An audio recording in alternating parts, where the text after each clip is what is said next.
Progressive Discussions asks, when you had that match with Lou Albano, Lou Albano, if you thought my intro was bad, my question reading's awful. When Lou Albano was eating the Meatball Hero sandwich, was it really an accident that he stepped on it and slipped? Yeah, Was it?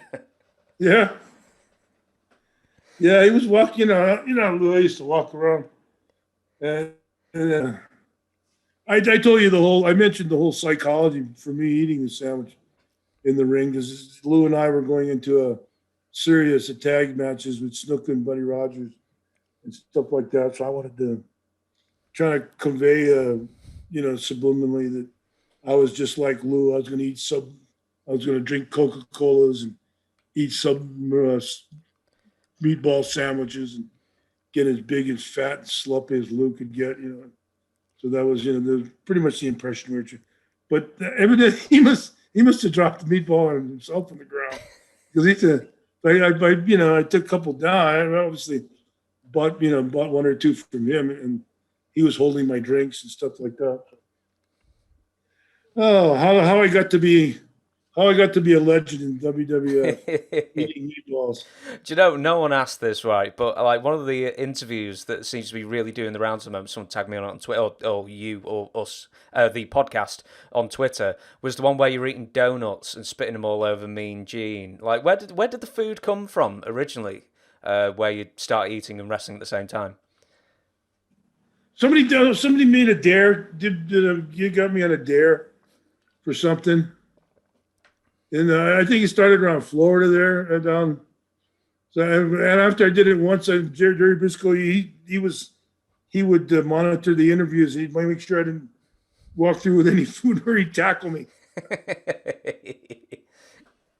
After that first one got through, they didn't want that eating on TV going by. So yeah, it started out there. Yeah, it was usually out of a dare, and then. That meatball thing was just because of Lou, because of the upcoming tag matches. It's like when we talked in the last week or last hour, is that you had when you're doing the interviews, you had maybe this Saturday you're wrestling the clean match, and 3 Saturdays from that night or something you're coming back in the death match or the cage match or whatever it was.